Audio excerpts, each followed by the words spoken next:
Welcome to Kusa Cast, where we interview some of the most influential people in tourism from around the world. My name is Graeme Watson, and I'm the founder of Kusa Global. The word Kusa means a new dawn, and in 2023, we want to find out just how our guests are working towards that new dawn.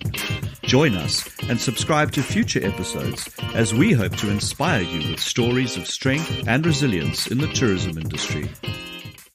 Hello, everybody. Welcome back to another edition of Kusa Cast as we meet with more and more people from the tourism industry around the world. Today, my guest is Melissa Foley, who is the founder of All About Africa Consulting. Hello, Melissa. Hello, Graeme. Nice to be with you. Nice to be with you too. So, yeah, I mean, you reached out. You've got some exciting projects on the go, and you some things you'd like to raise awareness of. And I mean, that's what the whole point of the podcast is, as we audience keeps growing around the world. So just introduce yourself and tell everyone what you've been up to over the past few years in tourism, and then we can get cracking into the deeper stuff. Sure. Yeah. So my passion and professional mission is to basically promote social and environmental sustainability within the tourism industry throughout Africa. And one of my pet passions is based in Tanzania, where I lived for many years before I moved to Cape Town. And that's advocating for ethical climbing on Kilimanjaro. And so I'm fortunate enough to be a board member of an organization that supports a group called the Kilimanjaro Porters Assistance Project, based in Moshi and Arusha. Okay. And explain a bit more about that. What's going on the mountain? Yeah, so unfortunately, there hasn't been as much public awareness within the industry itself or the general climbing public about the issues and the challenges facing the mountain crew on the mountain. Essentially, as you all know, being in the industry, Tanzania specifically is a very, very, very saturated market. It's extremely competitive, and the cost of climbing Kilimanjaro, the majority of that expense comes down to park fees, and so obviously that's a fixed rate, a fixed fee for the local climbing companies. And so what often happens is for the local companies to be more competitive, to keep their costs down, it's the mountain crew that suffer, and that comes at a cost of unfair wages, not being provided enough meals, being inadequate sleeping and living conditions, not being looked after if they fall ill, and so forth. And so basically, this organization, KPAP, has been around for about 20 years. So it's very well established. And they've created a monitoring program. Basically, I don't want to say certification program, but like a monitoring program where they can check. They send an investigative reporter up on every 30, 40 reasonable items, all of which are legally government required things that the companies should be doing. Just make sure that the local companies are adhering to best practices. And so not only is it the right thing to do from a human rights perspective, it actually is a very strong marketing and competitive advantage for the companies that are participating in this program. Yeah. So in Tanzania, there's about 160 properly licensed and recognized climbing companies in Moshi and Arusha. Wow. And about 300 in total if you factor in all the local companies that are not officially licensed and insured, recognized. And so, like I said, it's very saturated. And right now there's about 50 or so climbing companies that are participating in this program. It's always been free to join. There's no cost for these local operators to do. So the argument can be made, why not join? I mean, it's best practices. It's helping you with your operations. So yeah. Oh wow. So so all companies should just sign up and get accredited. And I suppose then the question is, why wouldn't you sign up if you feel that you're doing everything correctly? Well, that's the question. Why wouldn't you? So fundamentally, I mean, and not to say, I mean, like they're are some companies out there that are doing the right thing theoretically, and but why wouldn't you participate in this program if it's it helps your operations run more efficiently, and you can get the marketing advantage to use the logo, and your agent partners then as an affiliate become part of this program as a partner and recognized as well, so they in turn get the marketing advantage.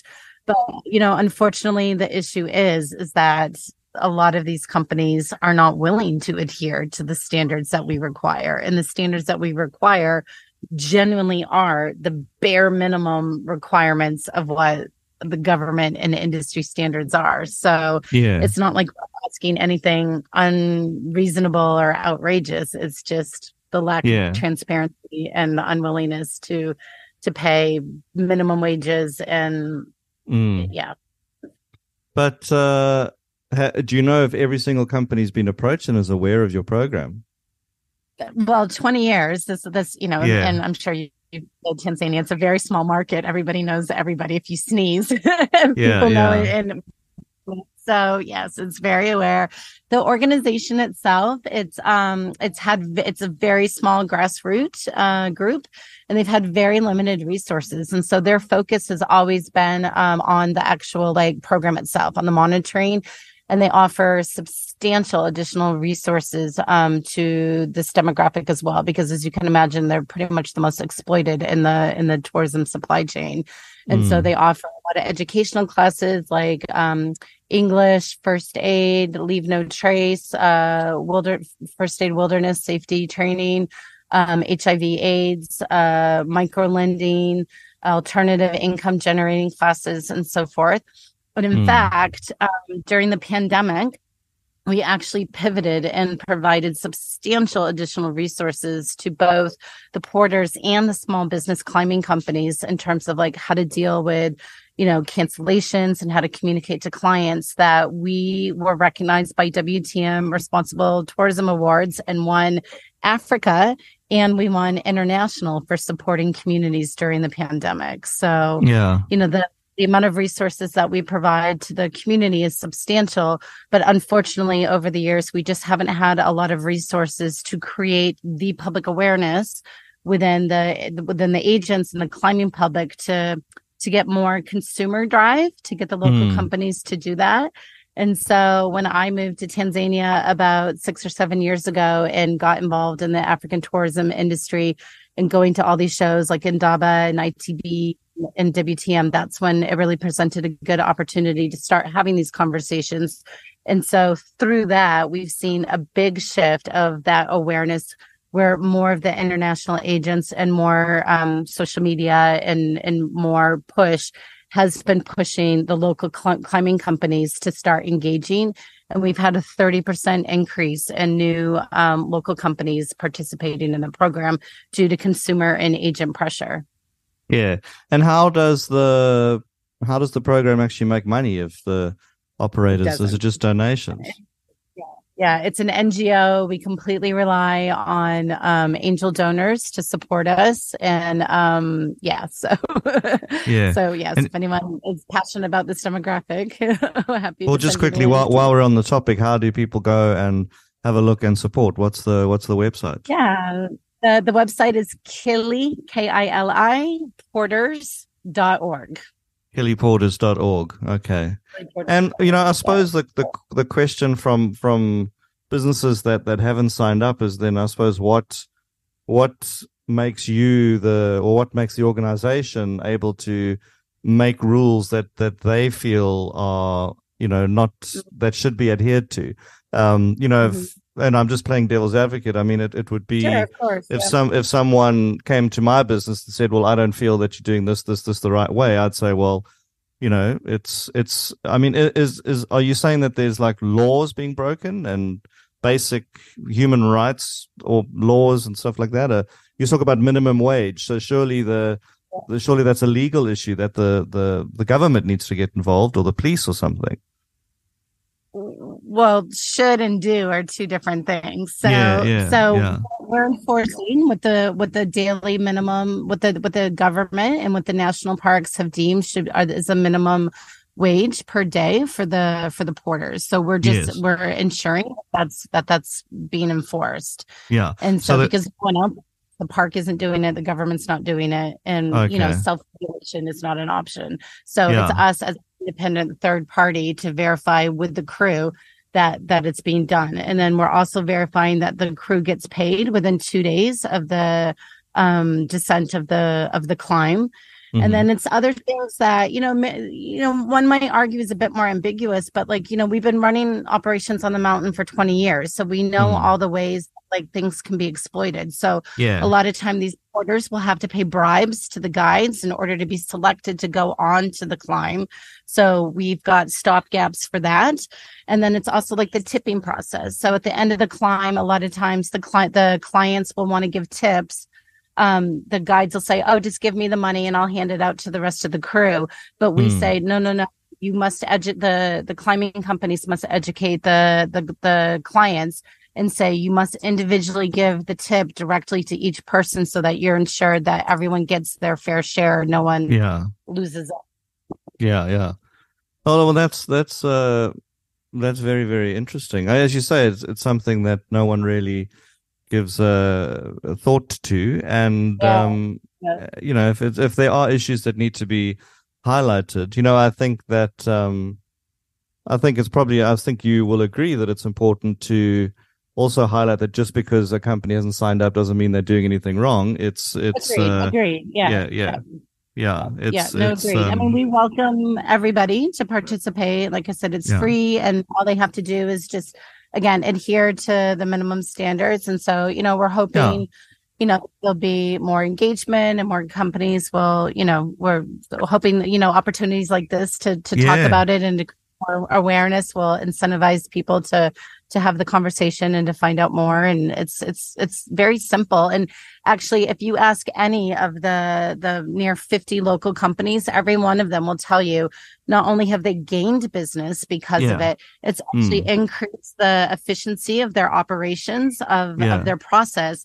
And it reduces, it helps catch shrinkage and theft within it, because there's a monitoring process in place that they didn't have before, a checks and balance. So, it's basically free consulting. Wow, that's free best practice consulting. Well, that's interesting. Kiliporters.org. I'll definitely check it out. And thanks so much. So let's talk about your journey through the COVID pandemic. What was happening with Melissa Foley in March 2020 that didn't happen in April 2020? Well, I don't know if you caught wind of my backstory. So I actually had just returned to South Africa. I had on one of my visa runs back to the States, while I was based here in Cape Town, I had suffered a bit of a medical emergency crisis and near-death experience and had an emergency open heart surgery. Oh, gosh. So I got stuck. Oh, it's all good now, but had been stuck in the States for a year. And so I had just returned to Cape Town and, was ready to go back at it because, I had just moved to Cape Town from Tanzania just prior to this. And so, I was ready to get back on the horse and go for it. And then COVID. But, physically and I think mentally, it was a good time to relax and to rest. And I did do a lot of focus on this work with the porters in Tanzania, because I'm sure, as you know, the COVID didn't exist in Tanzania. Yeah. I remember that. It didn't exist. It wasn't real. COVID deniers. Yeah, exactly. So, and then I think just kind of strategically was just trying to organize myself for bigger picture, what things would look like post-COVID. And it's been a very interesting journey, and I'm excited to see, what's next. And my bigger vision is I'm in the process now of trying to facilitate a network, a database, if you will, of all the different NGOs and social enterprise and conservation groups that I've been working with over the last 8 years, Pan-Africa, in all the different countries, and kind of collectively pool them together alongside products, like supply chain products, for the tourism industry, so that there can be one centralized resource and database for the tourism industry to go to tap into for their social and environmental initiatives and their CSR drives. So if they want to align themselves with a philanthropic partner, if they're looking to find measures to implement into their supply chain and swap out existing products or services that are going to have more meaningful impact to, entrepreneurial, smaller local businesses, they have a centralized place to go in each region. And then hopefully through that, there's an opportunity for both the local operators and DMCs and the international agents to help amplify the message and create awareness for some of these organizations to the travelers to create support for these projects, in each country. Because when you look at like what's happening in sub-Sahara Africa and just advocating for climate justice and social justice, we as the tourism industry have an obligation to be advocating for the people in the places that we're, operating and profiting in. And so this just feels like a more efficient way to kind of link those two together and create this vehicle or a way to do that for the tourism industry. Yeah, I mean, have you spoken with Craig Drysdale of Sigma International and the mentorship work that they're doing? In fact, I just helped a young entrepreneur with with some business plans and all that.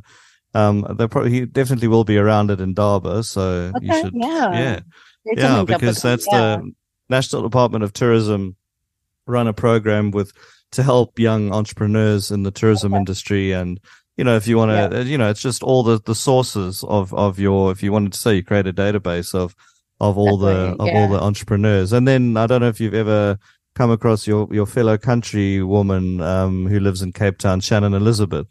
I don't know. She's got the Shannon Elizabeth Foundation. I met her on the app called Clubhouse about 2 years ago now, and she's doing great work for conservation, based in Cape Town now. So I would love to link up. For sure. Because then I'll send you some information. I've actually reached out to perhaps even interview as many people as I can also in this space, sustainable and conservation. I had Grant Folds on the other day about Project Rhino, and that's a good one. So there's a lot that needs to be done, and I think the more people like yourself and everybody else that I'm interviewing advocates for it, then we can hopefully get do something good. Yeah, but see, this is it. Everything feels so siloed and so fragmented. So it just feels like there's an opportunity to try to pull everybody together and for more collaboration and pull those resources and again, sharing that message of the industry to say like, okay, if you're operating in this region or this country and this is your interest, here's a great network and group of organizations that, have some type of pre-vetted process to make sure that the financials are transparent and the impact is high. And great, here's a group to connect with and to align yourself with. And so, it's like through you and through, all of the connections, because everyone knows somebody who knows somebody. So it's just pulling together. Yeah. And Chantal Portkita, who was a guest of mine, one of my first guests, she runs Timber Travel, and she focuses on women empowerment. So you go back, you can listen to her podcast, and so I mean, she'd be a good one to meet up with, and she'll know some businesses as well that you can put on it's a great idea to have a database of who's doing what in that space. Cool. Very cool. We'll see. Well, hopefully others think so as well. It can be utilized for high impact. And you must be enjoying those direct flights now from the States to yes. And actually, it's been very nice. I've had more visitors in the last year than I think in the 5 years. Wonderful. So I mean, I've been saying it for years. Why isn't there Cape Town? The States now, there's two, I think. Isn't there two? There's three, two. There could even be three. Yes, no, I know the I think since COVID, the U.S. actually took and overtook the U.K. as the number one source market for yes, South Africa. It did. So and now it's back to the UK, but I'm sure it'll be like a tug of war between the US and the UK.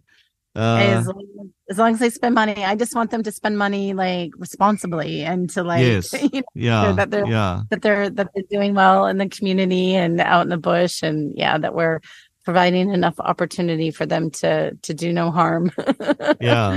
And there's also Weaver. I mean, I interviewed Julie from Weaver the other day. I love what they're doing. Yes, we just chatted at WTM. We're going to find a way to see how this can all link together as well. Yeah, it's very cool what they're doing. It's because I was going to say you should hook up. Yeah, because it's a lot of synergy there too. Yes.